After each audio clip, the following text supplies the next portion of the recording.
This is the Lydia and Spin with Lydia Lunch and Tim Dahl, episode 216. Safe from the hurricane zone, at least for now.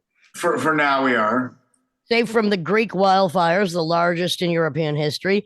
Safe from the Hawaiian forest fires and the Canadian forest fires. By the way, speaking of the incredible latest hurricane, that idiot puppet master, Ron DeSantis, just passed up about a month ago $350 million that he could have got to help climate change because, of course, he doesn't freaking believe in it. And the benefit of him doing that is his mansion was crashed into by a 100-year-old tree. Unfortunately, everybody lived. Oh, sad day. Sad. Oh no, he every time there's like relief money going to any disaster outside of his state, he's like, I'm suddenly this fiscal conservative. We can't bail out these other states. Of course, last year when Fort Myers and Sanibel got destroyed, it's like, please, well, you got to send me money immediately. I mean, he guy's such a piece of shit. I mean, and he's doing that now. He's like, oh, yeah. And then you know, after he talks with Biden about disaster relief, then he's up there that night camping. He's a piece of shit. Well, I mean, what's great is that all the climate deniers, may a tree fall on all their frickin' houses. That's all I can say. Because if they haven't gotten the point yet, what the hell is it going to take? I mean, we are surrounded by catastrophe, and it ain't going to stop because Mother Nature is taking her revenge, and she will continue to do so. And it's not just cyclical; it's cataclysmic. A massive tree limb fell on my house last night, and I had just walked in the door about an hour before. I mean, it didn't fuck up the house, but I was like, what the fuck is that? And I mean, this thing was, you know, like a giant tree. What was that from? Termites? Wasn't yeah, look kind of rotten. Something's going on there. No, there was no storm. Although today it got a little windy. We have some.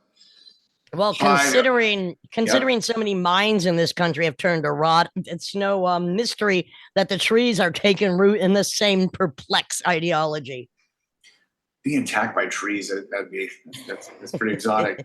Well, Mitch McConnell had another brain freeze. I think he's on the spiral downwards. Now he's he's dumber than a tree because trees can be pretty smart. They grow in the opposite direction of bacteria, whereas Mitch McConnell has always gone toward the plague, the mental plagues, and the psychological midgets, the political mandators of the worst policies ever. So about time. I mean, should there not be an age when they can no longer be deciding what the rest of us need? I always said that. I mean, if you have to be 18 to vote, you have to be 35 to be the president. I don't know why you have to be a senator. It's younger than that. But there are these age limits about, you know, when you can do these things. I just don't understand if you're like 85 or something, you're deciding things for... Take the mental acuity test. I think that also there should be a financial limit. They should not, every member of Congress being millionaires and billionaires at the expense of most of this country barely able to pay the rent next month. It makes no sense that these are the decision makers. It never has made sense, and it certainly makes very little sense right now. Well, you know, if they try to overturn it, who's going to vote? What positions are people in? What people in power vote for it? Them. And with the Supreme Court, they vote for it. It's not like people go up and vote on a ballot day. I have to say, they have a semi-right idea about voter fraud. The fraud is we're voting for frauds. There you go. I like that one. Yeah. Well. And another fraudulent story is this mammoth alligator, they call it in Mississippi, that was like 800 pounds, but they say captured. It's like, let's call it what it is. You fucking just killed the fucking thing. I mean, we captured it. You fucking hunted that thing down and killed it. And I did see a nice little clip of a 16-foot long python. Of course, in Australia, they grow a lot of things big, crawling from a house to a tree, and that was pretty monumental. So you've met Ben Richardson. I was just in Massachusetts, and his young son went to fishing camp. That I talked to him. He's I don't know how old he is, 11 or something. But they saw a mako shark yesterday. All the young boys were psyched. It was a big one. It was like 13 feet. Those things are like 1,200 pounds. I mean, fastest shark on the planet. Yes. Pretty exciting. Let's see what else. I just had a vision, Tim, of you and I both on the back of sharks racing underwater. I mean, that's just my fantasy. What can I say? People do. Well, they definitely do it with whale sharks. People will go scuba diving and kind of hitch rides. Now, there's scientists will do it and stuff, but then there's some scientists that say just the bacteria of our hands, like we shouldn't be touching things, you know, like. I mean, I'm always fascinated because it's always Shark Week in the summer, but I'm always fascinated about when you take a shark, good luck, take a shark by the nose and hold it vertically, and then it goes into some kind of hypnosis. Well, the tiger sharks, they do that with tiger sharks, and they flip them on their backs. Yeah, I wonder if I got an inversion table, if then I would go into a state of psychohypnosis. I might have to try that. What's this story about these guys who got arrested for killing that homeless guy in New York? Did you read about that? Yeah. So, I mean, there's this guy, Thomas Rath, who's like 33, and he was basically homeless in New York. And then some kind of Clockwork Orange gang of boys just decided to murder him. And they've arrested him. So, I mean, they didn't really get away with it. But well, I mean, Tim, what about the Times Square water main break, which I hear that in New York, like in the last year, there's been 408 water main breaks. We rarely ever hear of them. This one was pretty big. It was flooding Times Square subway station. Well, I mean, it shows actually how incredible that New York infrastructure was initially when they built a lot of the stuff around the turn of the 19th into the 20th century. And because a lot of that stuff, a lot of the pipes and stuff are that old. But at some point, something's got to give, right? If you have water rushing through those things for over 100 years, at some point it's going to crack and corrosion. And also, I mean, look, I mean, who knows what they were using then? And like pipes don't rust. Do they?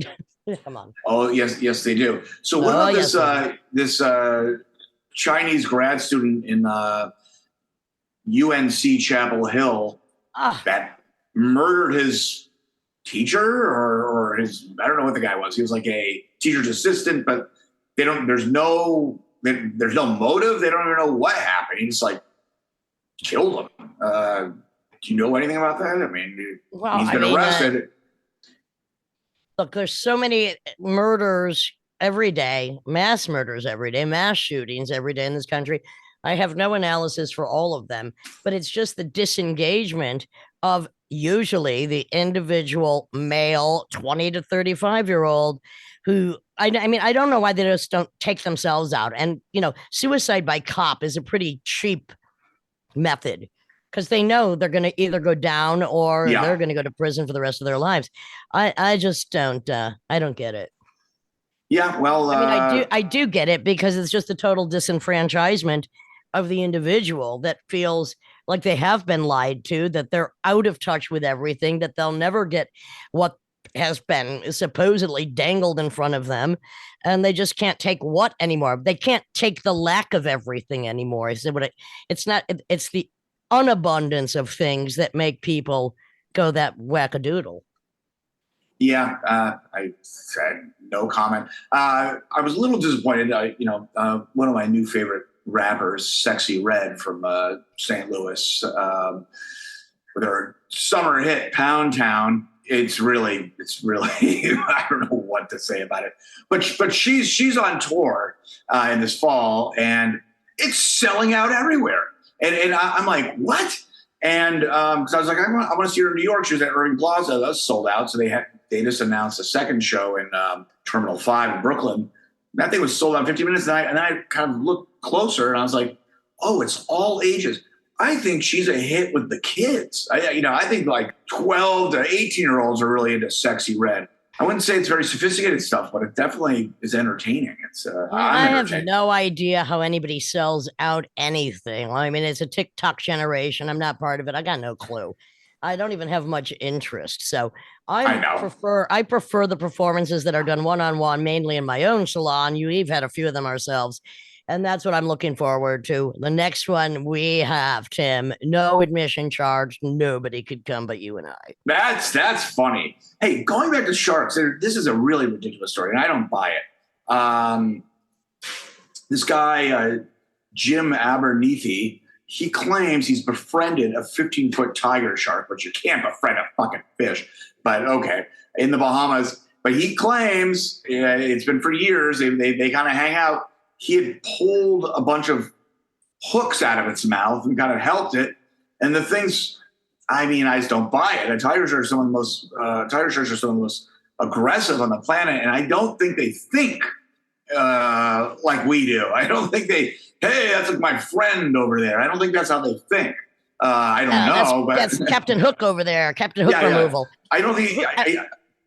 Well, people superimpose and they project emotions onto other living beings, and so I don't think it's going to turn out so well for Jim. These things are friends. My dad would always say when he'd take my brother and I to the zoo as kids, he'd always say, "Listen closely to what the people say, the spectators say," and it'd all be like, "Oh, he's so sad and pathetic." And you're like, "Wow, that's just a thing hanging out. I don't know. That you might be talking about yourself, or that's a mean fucker. Ooh, that fucker's gonna fuck you up." Okay, well, but mean is not the word. I attribute a lot of animal actions and decisions to some people, so I can understand the reverse logic, I guess. Well, here's a funny story. My step uncle, had this same house, but he had an apartment attached to it, and he was renting to some kind of ruffians, real blue collar types, and on their Friday, Saturday nights, they would let loose with some drinks and maybe some other stimulants and illegal things. But you could hear through the walls pretty clearly.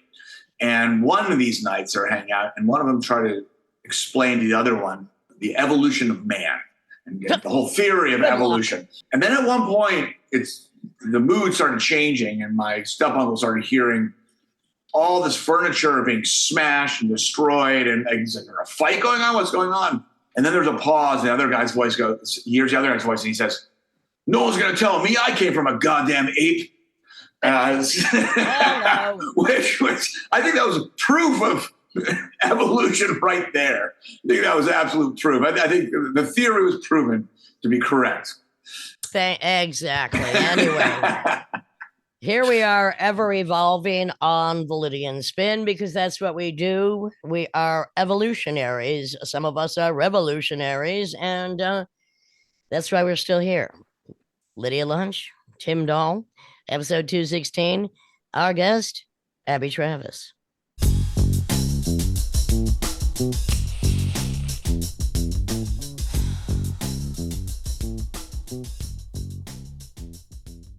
This is the Lydian Spin with Lydia Lunch, Tim Dahl, as unusual, and Abby Travis, who composer, vocalist, chanteuse, rock and roller, bass player extraordinaire. We just had a little show together up in Woodstock where she's holding up, hiding out, and doing all kinds of things. And that was fun. It was kind of like a vaudeville show. It was, and I enjoyed your excellent hosting skills and Joseph's amazing sort of multimedia, Joseph like mundane and extravagant at the same time, operatic stylings, and Bibby's spoken word, Bibby Hansen. That was great, and I hope we do more things like that. Absolutely. And you pulled out not only the chanteuse side, but you pulled out some bombastic bass explosions as well to round it all out, as well as rocking in the Wish It Was Freer world. I wish I was there. I want to see. I haven't even seen your thing, Abby. I mean, I know you're a pro, and you've played with all these big acts, but I haven't seen your own thing. So Abby, have we ever even met? Have you and I met? Yeah. Well, I mean, not really hung out or anything, but well, you've been to my house a couple before, so we met. I mean, recently I've been to your house. Was You're I, talking about way back was in I the- at way your back in house the day. before a few months ago? No, I mean, I think the first time I met you was at this party that it was like, I think Brian Rabin and Michael Schmidt were doing this party in LA for Susie and Nina Hagen, and you were there. Oh, that This was was a maybe was a 20 years ago. I don't know. yeah, okay. So no, we didn't have real time to compare. No. That was like a fabulous soiree. Were you, And did you by have by the way, Nina Hagen really had quite a fragrance about her, I have to say. is that a The good only thing I or a remember bad about thing? that party. Was I it didn't want to go there. all right? wow, I don't remember any of the smells from that party. Clearly, Lydia did. They say that smells can be, that's one of the most astute memories you might have. But if nobody smelled bad, maybe because I smelled good. I don't know. Well, I remember your boobs from that party. Were they out, or they're just kind of like? Yeah, Lydia was like in full boob mode. It was awesome. Well, honey, right. it takes two to know two. Going back to smells, I'm going to kind of run with this. What do either of you think of just the future of bioengineering, where we're basically going to enhance all our senses, like of what other animals having, like smelling sound waves and hearing smells, like basically, like, whether it's reptiles or fish, they basically have these insanely exaggerated senses of smell or radar, and we're basically in the next 100 years, humans are going to start engineering all that shit. Like, how are we going to hear music in the future? It's going to be completely. Well, I have to cut him for a second, because I know that they're doing experiments in sound waves curing cancer. Now that's good. I would prefer not to smell anything more acutely than I already do. Yeah, I'm going to pass on the extra smell, but I would like to hear better. And as I get older, like when I was younger, I had really excellent night vision, and now I do not. So I would love to get that back. That it was fun to be able to just walk around in the dark. Were you like in LA? Were you like a stalker walking around with night vision, like peering? No, I just had my eyes. I could see in the dark. I mean, I didn't have like the night vision goggles, like in Silence of the Lambs or anything like that. But so no, but the eyes night. It's hard to read at night when when you get to a certain age. Absolutely. And you're seasoned. And what about the up in Woodstock, all the deer when you're driving at night? Is that a little terrifying if your night vision's gone down the tubes? Well, because they're mostly around at dusk. I find that's the time for. And then the other tip that one we first got here, one of my friends told me, and he's absolutely right, is if you see one, there's gonna be more. Yep. So it's like the minute you see one, it's be super, super careful, But when did you get up to Woodstock? We arrived in October of 2019. So we just really burned out on Los Angeles, and then we got up here, and then 4.5 months later, the pandemic started, which was, in some ways excellent timing, but in other ways completely isolating and bizarre. So that there was, the both sides of that coin. But you were forced to adapt when everyone had to adapt. So it's kind of a little safety in numbers, right? It wasn't like, oh, I've moved to this new kind of place that's much more rural and a little more isolated than the density of LA. And this is a weird shift because all these other people my old world is still moving at this fast rate, but kind of maybe a good time to move, or suddenly everyone is on pause and you all have to like, oh, this new reality is kind of almost everyone's reality a little bit. Indeed. No, I'm sure everyone had a sense of isolation when we, were kind of shut into our houses for over a year. I just didn't. Could you imagine being in LA? Could you imagine being in LA during the pandemic, like, and not being able to go out? I mean, it seems like you have woods, you have all this stuff now. That was, by the way, beautiful house. I have to say, I'm kind of blown away. You kind of won with that decision, in my opinion. Thank you. And when you say we, you mean Tommy Grenis, aka Thomas Johnston, who recorded with me one of my favorite albums I've ever done, Smoke in the Shadows. Beautiful material that he brought to me, and still some more to come. Right on. All right, so let's go to the beginning here. You grew up in LA, but you weren't born there, right? You were born, or were you? In Los Angeles. You were born there, and your father was in the entertainment business, correct? He was a cameraman for the news. That's right. I don't think it was at that point, because it was still the Cronkite era. Yes. I don't think news was entertainment yet. It like Right. Like he went to film the Vietnam War, so probably not entertainment. Well, I think we talked about that last time because, up until television, any filmed war was just filtered through tons of propaganda. You'd go World War II, people would go to the movies and they have these little news things like, those short Normandy, it's all heroic. And then, of course, once the TV cameras show what war really was, Vietnam, and your dad being a camera guy, people were in the streets. People they're like, I don't think I like this, when they actually started seeing it for real. Right. So you were just, go ahead, Abby. Well, also there were some decisions made at that time to actually, on the network side, to consciously show bodies, and those were editorial decisions that affected the consciousness of people. Yeah. Thank you, Lydia. Thank you. And the Pentagon said after that, never again. that was a place and time. Well, now everyone's got a camera on their phone, so we're seeing cops for people. I'm curious where that's going. But okay, so and your mother worked at one point for the Democratic Convention. So, I mean, you were just a baby during the Vietnam War. Tim wasn't born yet. And I was born the last year of it, born the last year of it. Yeah, I was born in 69. Yeah, so I missed most of it. Yeah. But did your dad ever? I mean, okay, he was doing newscasting from it, but did he ever talk about it?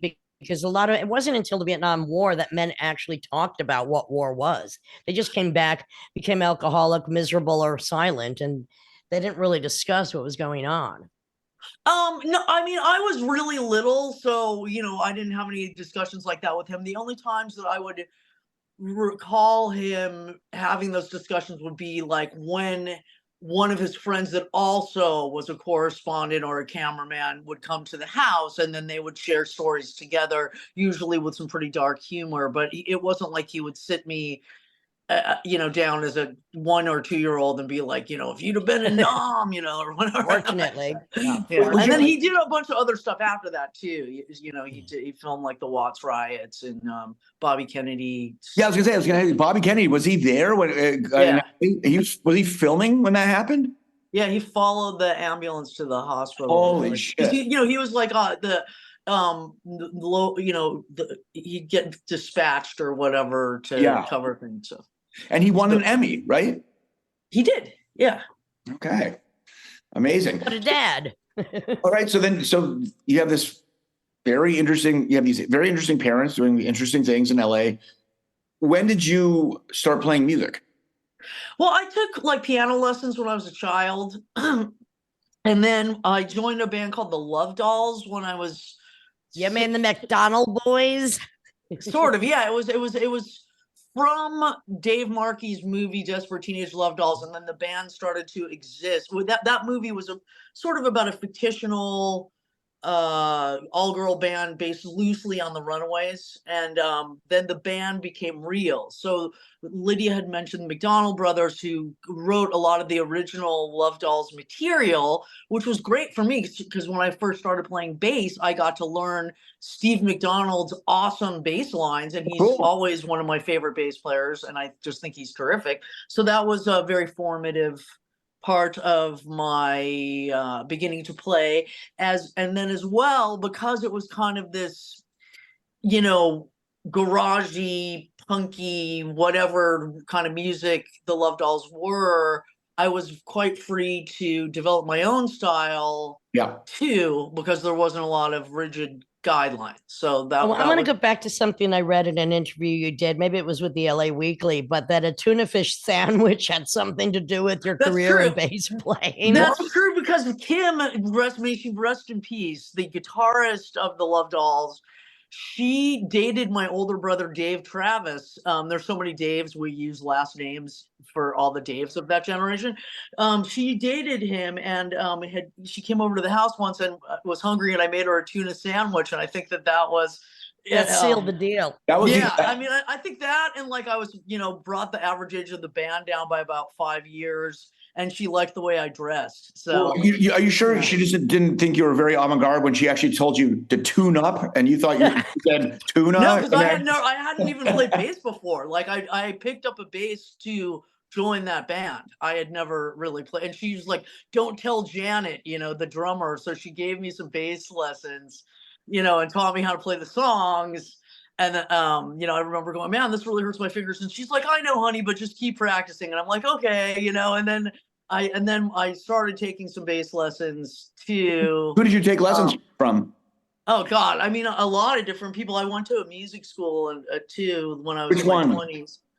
It was called the Dick Grove School of Music. Oh, yeah, I'm familiar. It was like a jazz school that went bankrupt immediately after I graduated. Was that in Los Angeles? Yes, it was in Van Nuys. They advertised it as being, excuse me, in Hollywood, California, and all these international students came to quote Hollywood, and it was like totally in this crappy area in Van Nuys. But I remember, because the reason I know about it, because they actually had their, just like a lot of universities do, they had like their own publishing thing, so you could buy the Dick Grove books. I remember that. There was he had his own completely bizarre concept of harmonic theory that had nothing to do with what people would learn at Berkeley or Juilliard or any other. It all revolved around flat, like the T-Do or Fa-Mi resolution. And there was like this giant weird graphic like grid. It was completely his own trip and had nothing to do with what other people were learning. Yeah, you kind of want to stick with the language that's been adapted or made over the last couple thousand years. I mean, it's sort of like teaching tablature in a weird way. It's like, well, you can do that, but I didn't go to music school, but if I would have, it would have been to the Dick Groove School of Music. I'm sorry, what was that? I said I didn't go to music school, but if I would have, it would have been to the Dick Groove School of Music. Now we're talking. No, but I do understand, like, regular charts. It was just his way. I don't know. It was some sort of key center weirdness that I don't know. It was. It was kind of like amongst the students, everyone's kind of talking behind his back, like, this is fucked up. I don't know. I mean, but there's other people that do stuff like that. Like Spuds Murphy has a whole like weird. It's just sort of like different jazz minds come up with their way of doing things that doesn't necessarily negate previous harmonic theory. It just is another way of looking at it. Well, Abby, what's funny, because this is called the Lydian spin, and I think it's Gunther Schuller out of New England Conservatory had his own Lydian theory, which is all, I guess, revolving around the Lydian mode. I don't know really. Okay. Yeah. The one that summons the devil. It's a beautiful mode. It's I agree. It's a great one. Anyhow, we can move. So you went to this music school, which I'm sure you learned a bunch. Music schools is you learn what you want to learn, and there's a lot of information there. So I'm sure you learned a bunch of stuff, and then you're still in bands. And what was your first pro gig that you put on your resume, kind of thing? Like, oh, that's like a professional. I think it was Michael Penn. Oh, okay. I played bass for him for a little while. I think it was that or Vanessa Paradis. I don't know which came first. I think it was Vanessa Paradis, actually. I don't know. Vanessa Paradis was the first professional tour I did, where I got paid and got to go to Europe and left. So with Michael Penn, you didn't tour? You were actually on the recordings of those songs? We just did a few shows and I think a KCRW thing. So I did a little bit with him, but that actually opened a door to a lot of other work, because then the sort of Geffen people, I was on their radar. Right. So I think that's kind of how I got the Beck audition later, Okay. The same label or whatever. So did you ever have an agent as a freelancer, or did you just kind of No. work? Okay. No.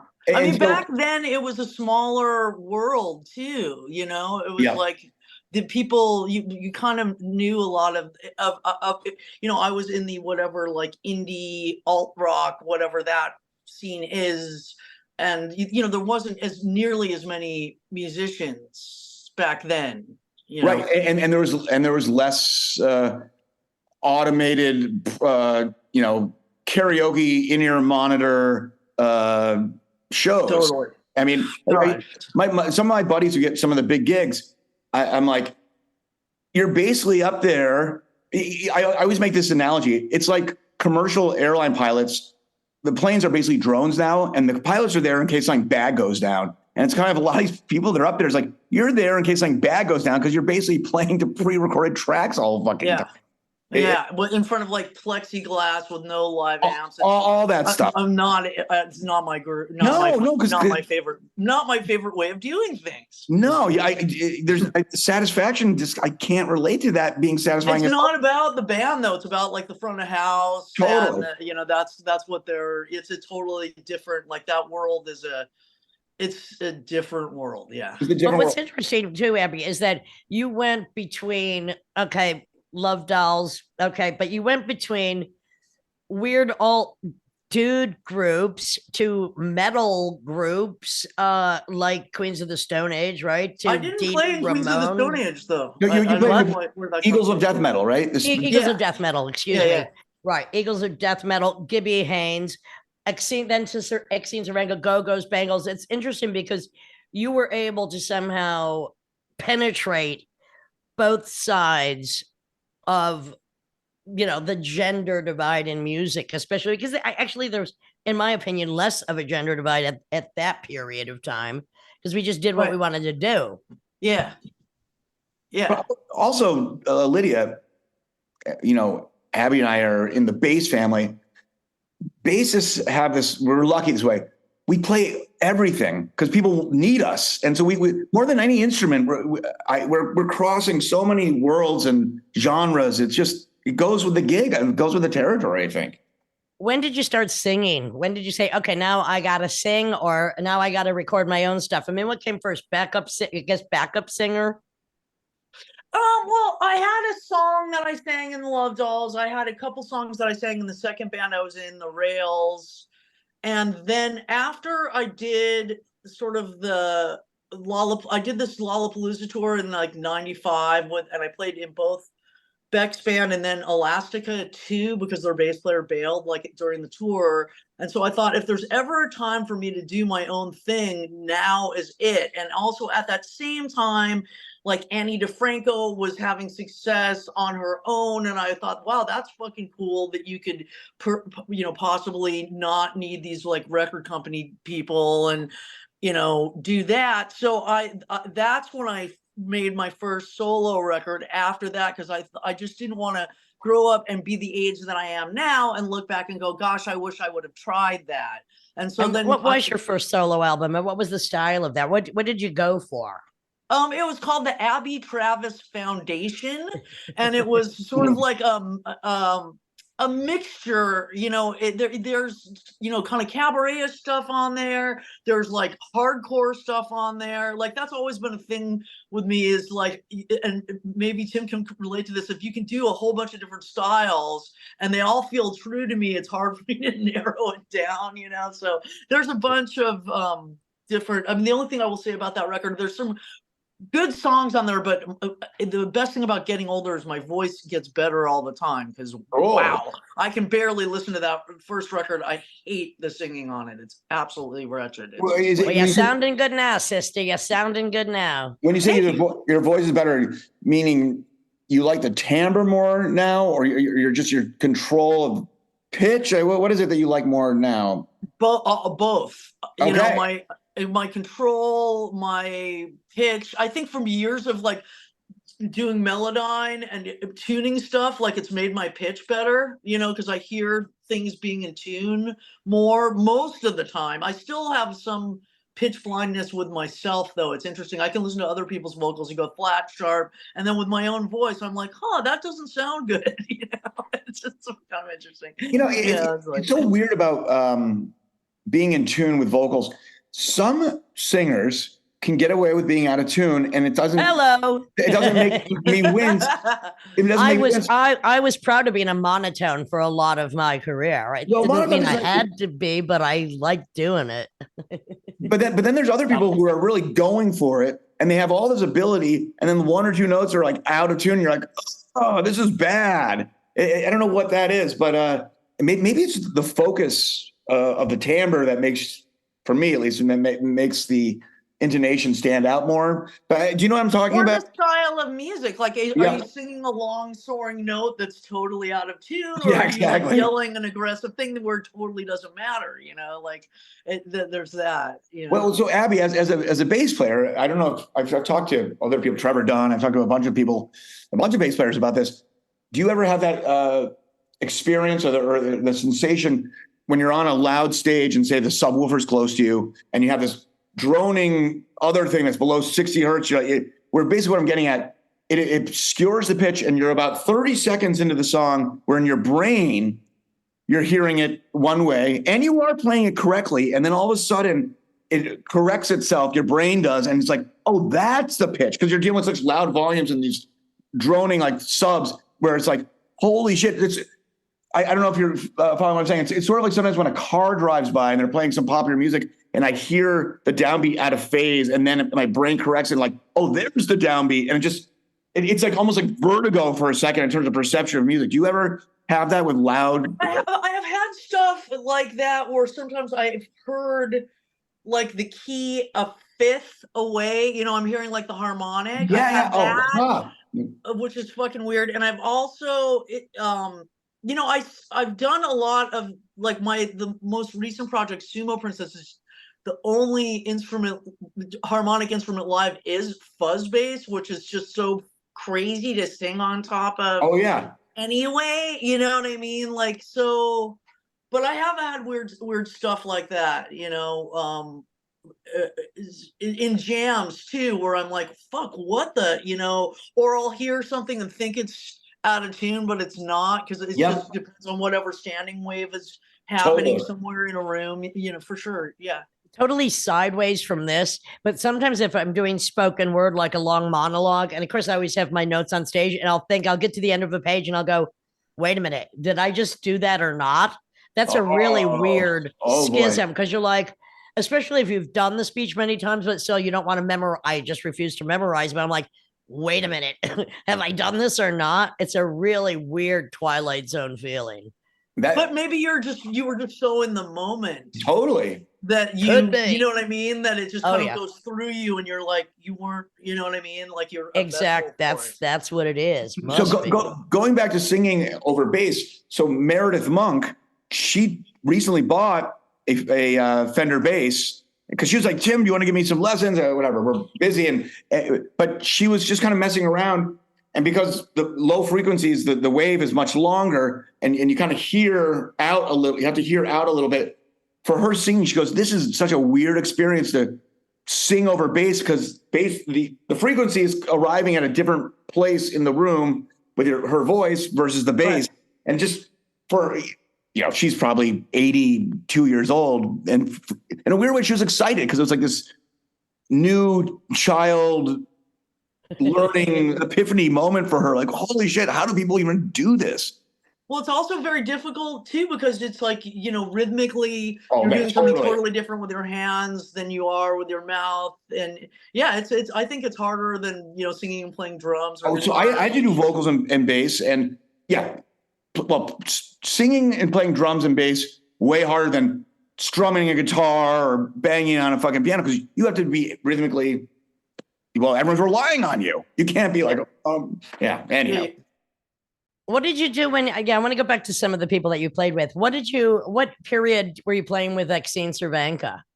Was that Knitters? Was that No, it was definitely not the Knitters. It was, she had this band called the Original Sinners. Okay. And I'm trying to remember, I'm pretty bad with remembering what years things happened. Was that sort of more of the country punk stuff? It was pretty punk. Very good lyrics.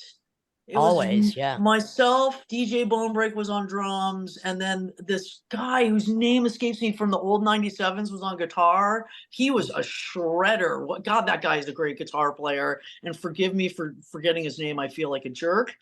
I liked your guitar player the other night. I really like that style of really sparse kind of.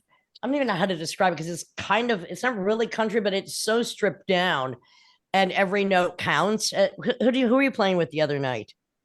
Oh, in that was Woodstock? Patrick Dennis, whose partner actually sings with Exene sometimes and with John Doe. So it's sort of that's how I met Okay. him All through right. Cindy, his partner. But that his direction was Ennio Morricone. So that's what we were kind of going for on that song. I also read when I was doing my research that you said David Bowie. I mean, we're all musical schizophrenics. David Bowie was a huge influence on me up to Diamond Dogs, and then I just didn't like it anymore. But I have to say, the musical schizophrenia, Mick Ronson, Cabaret, Glitter, not that my music has ever reflected it, but it was so instrumental in my conceptual development. Me too. And David also Bowie, in right? my personal development, you mentioned Diamond Dogs. That record completely changed my life. Like One of my I favorites. remember being in, I don't know, like 7th or 8th grade, and my friend Healy goes, listen to this record, and she puts Diamond Dogs on, and it was like my first conception that there was a place out there for the freaks, and that there was, like, you know what I mean? Like it was like the sort of, like, that was like a totally, I'm getting like this, the hair on my arms is I standing up just just mine thinking too about just it. now. Yeah, Trust, it just it, went up. yeah, it's like it was like my first awareness that there was this wonderful other underground world out there, and I wanted to find out what that is. I It's have a to play really We Are the exciting. Dead, a Candidate, Sweet Thing Oh, all it's the almost one of my time favorite. Yeah. still. Well, Yeah. speaking of Bowie, because where you live up there's a lot of bass players, session bass players, and Gail Dorsey, who we had on, she was Bowie's bass player, I guess the last couple of decades. Have you run Yeah. it up there? I have not, but I hope to, because I think she's Well, she's in awesome, and I would love Kingston. to meet Yeah. her, and I think she's great. Yeah. Also Sarah Lee, she's up there. Who played with Yes. B-52s, and of course I think we talked about Tony Levin's up there. I mean, there's a lot of bass players up there. So I want to go back to Bowie for a minute. So Diamond Dogs opened your opened your third eye. Did you then go backward to Bowie? Did you go to Man Who Sold the World? One of my also absolutely amazing. Yeah, I mean, I Beyond Metal. throughout the years I believe I've listened to, maybe not every live record, but I think I've probably except for the last one, because I can't bring myself to, like, I'm gonna have to just sit in a room by myself to listen to all of Black Star, because it's going to be really emotional for me, so it's weird. I have this kind of weird fetishized thing with that record. It's sort of like I saved one Truman Capote book and have never read it yet, because I just want, it's like, I'm just weird that way, I love that idea. I love that idea. I'm saving that. Yeah, I understand. Abby, do you miss touring? Sometimes.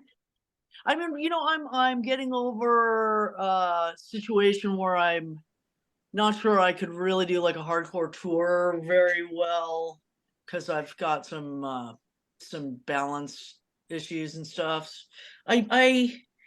It's rather exhausting. I do miss the traveling, though. I miss playing big shows for people. That's fun. So there's, there's pros and cons. What was the longest tour you went on? Oh, I don't know. Few months, I guess. Yeah, that's long.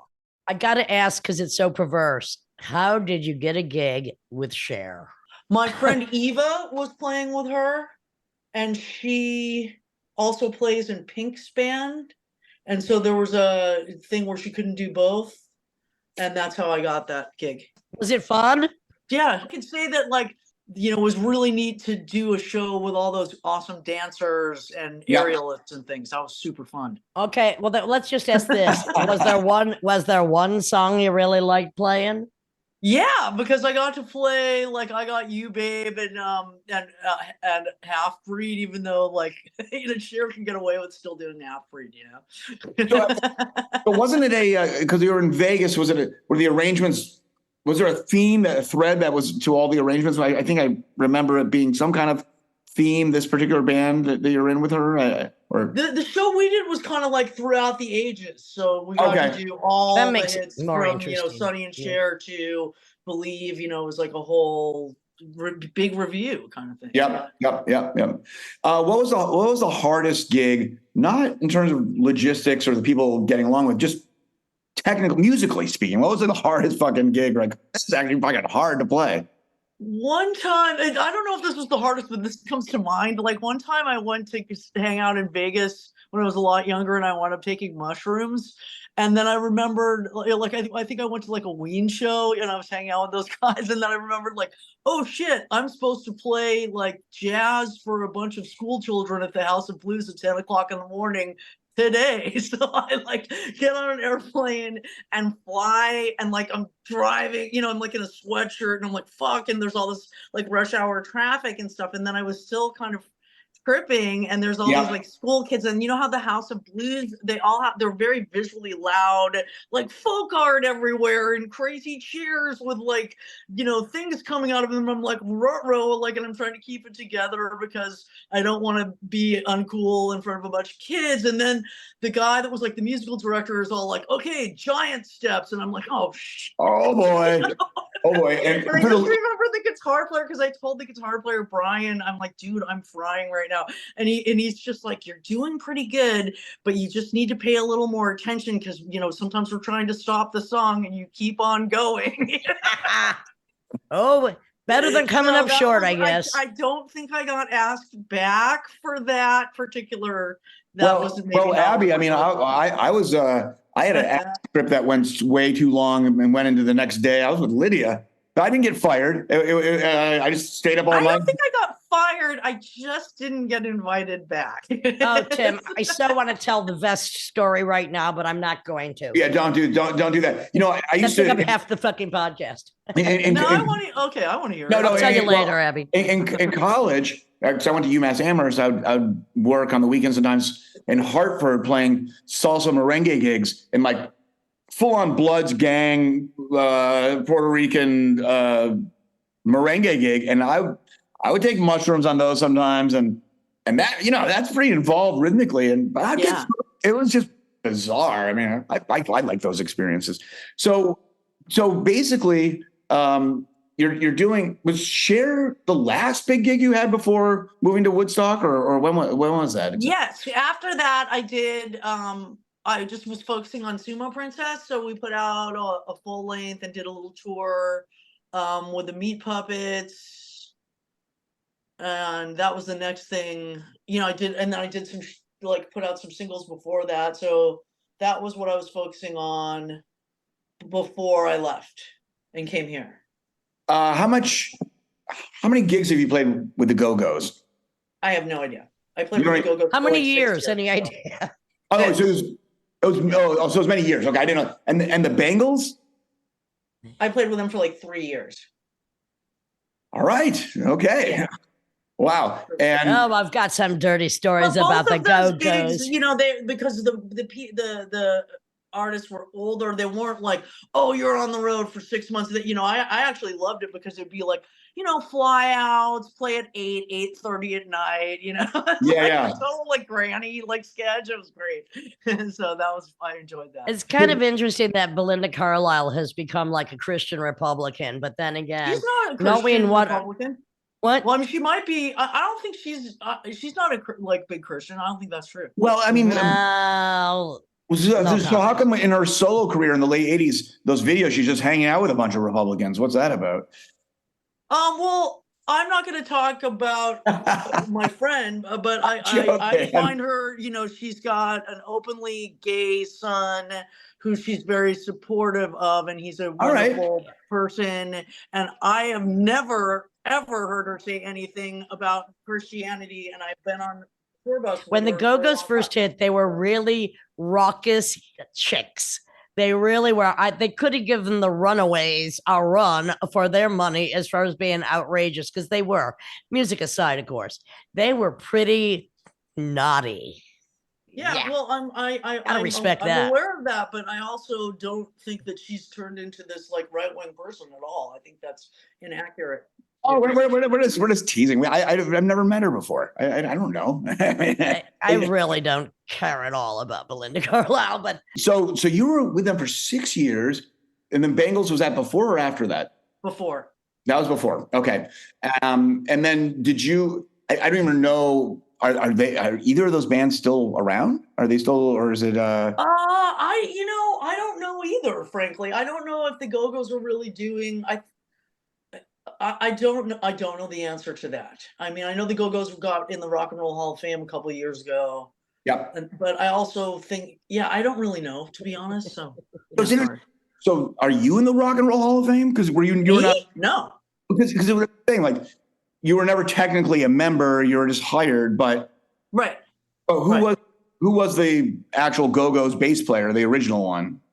Well, the original one was a lady named Margot, but Kathy Valentine, she, wrote Head Over Heels and she played on the record. So she's the one that, rightfully so, is that person. Yeah. What was the Spinal Tap thing? Oh, it's such a long story. Well, just give us tell it in a every single nutshell. interview I do. Well, I mean, it has to be asked. It's so the short answer is I performed in a fairy costume as Promethea Pendragon from a little town outside of Stonehenge, and I danced with some little people during Stonehenge at the Universal Amphitheater, now known as now it's like Harry Potter World. It's not even there anymore. And then played Big Bottom with them in Arizona with Adrian Ballou and Adrian Ballou's bassist. We all played Big Bottom. There was a bunch of us, and so that's sort of the short story. And if anyone wants to hear the long, hilarious tale, had to be fun. It was super fun. Those guys are hilarious, and I was very excited to get to, do anything with them. I'm a huge fan, and it was. Did you have to sing backup on Big Bottom or not? I don't think I did. No. It was kind of like they didn't even know that I played bass until I kind of showed up in Arizona, and they're like, "Well, who are you?" They just knew me as the weird fairy, Promethea. And then when I told them I was a bass player, they were like, "Oh, you'll have to join us on Big Bottom," So that was how that happened. Fun. You play upright a little bit? A little bit, but really not. I mean, I did for like the Cher gig, but I'm not an upright bassist. I can woodshed and get through something, but I'm not. I am no Ron Carter. So yeah. Okay, all right. And I guess we can talk a little about gear for a second. Like, I guess the Stingray, is that your main bass? Is a Music Man, or it is for Sumo Princess, because I actually want more high end when there's just bass and I'm using a lot of fuzz. And then I also have a 73 Precision that I keep flat wounds on for that beautiful thing. And I also really love I have like an 80s Yamaha BB 2000 that sounds great. It's so great for recording, but it's also really, really heavy. And as is my P bass, which is, I think, made out of like oak or something. It's like, so that's another reason why I've been featuring my Music Man more, is it's very light and well balanced, as opposed to that Yamaha is about to take my shoulder off these days, but it sounds. You had an impressive amount of pedals, and Tim Dahl is a pedal master. Tim Dahl is a pedal master. You had a impressive amount of pedals on your pedal board. Thank you. Well, Abby, you have to tell this story, which broke my heart when you're checking out my pedal system. Is correct me if I'm wrong, the Bootsy Collins signed Mutron that was stolen from you? I'm still heartbroken. My friend Chris Bruce, amazing, fantastic musician and friend, gave me an original like 70s Mutron 3 envelope filter that I then later took to a Bootsy show at the Strand. And he signed it for me and wrote all the name and like drew little star glasses and a little hand doing the, P-Funk like horns and stuff. And then it got stolen from my house. Like, and I'm still not over it. It's like, it's one inside job. Yeah. Who the did that? I confronted the person that I thought did it, because he was the only known junkie that was house sitting, and he claims he didn't do it. Yeah. I don't know. I mean, I guess I should just be glad I had it for as long as I had it. It's tragic when you have to have nanny cams in your own house and you got no kids. That's true. Yeah, I didn't anticipate. I just don't know how that happened, but it happened. So going back to flatlands, did you ever take lessons with the Carol Kay? I did. I took a few lessons with Carol Kay, actually, because Michael Penn really wanted me to do that kind of like muted pick thing, and I didn't play with a pick. So I was like, fuck, I'm gonna get fired if I don't learn how to do this. And then Carol K, I'm like, she was giving lessons, and I'm like, who better to take lessons from? And it was just great. And I still have somewhere some cassettes, because you would record the lessons. And my whole thing was just more like getting her to tell stories, because she would usually turn the tape recorder off before she would like talk about like Elvis or Ike Turner or all these people that I really wanted to know the dirt on. But a couple times I kind of snuck it in there and have some stuff of her on tape, but it was, and then at one point she was going on about something, and I was like, Carol, this is great, but I'm really going to lose my job if I don't learn how to do that muted pick thing. And she just, without missing a beat, is like, oh, you mean like I did on Mission Impossible, and just breaks into like Mission Impossible. How amazing. Great. She's the best. I think that she's a wonderful American hero, Absolutely. So now, do you teach? You were teaching bass lessons for a while? Yeah, I do. I do teach. I do. It's not something that I do. Tim does too. All the time. It's not like my main thing, but I do enjoy teaching. I think it's important. Yeah. I teach spoken word workshops. I think it's important. That's cool. It's teaching's hard, and it's. I find it's with an instrument. Everyone has different things, and it's like solving a riddle, like trying to figure out how to help someone's brain wrap. Going back to Carol Kay and that pick flatwound thing. Did you ever put like a sponge in the? I have done that. Yeah. And I have done that. Or you do like a palm? Can you describe that, Tim? I mean, a sponge. And no, we have no idea here, all us non-musos. Foam underneath the strings by the bridge, and then it gives that really dead, muted, like boop, boop. There's no sustain, and you get that kind of sound. And I heard one reason why that was like so popular, or it was such a technique, is the session players that were really great at the time is it cuts out a lot of the overtones, so it fits better in the mix when you're really in that zone, and you don't want the whole round spectrum of where a lot of bass is now. That makes sense. Yeah, exactly. The mixing engineers back in the 60s really liked it because it made their job easier. But of course, bass has changed a lot since then. And of course, mixing has. Do you ever have to, just for wherever you're in a certain place in time in your life or whatever, get phone calls of pretty good gigs and you're like, I can't do it? Were there any big ones that you had to turn down? I did have to turn down, not a ton, but I did have to turn down, which would have been fun, a Masters of Reality tour, because I'd already committed to the Go-Go's, and it was opening up for Queens of the Stone Age in Europe, and that would have been a lot of fun to do those shows. But I was already committed to something else. So that would happen a lot, where there'd be like me sitting around my house for 6 months, and then at the same time, it's all, that sort of like May to October thing where it's like that's when everyone's working or something. I mean, there was other things that I didn't do, but. Well, what do you want to do next, Abby? That's the question of the day. You want to do some more shows? You want to do some more music? What do you want to do?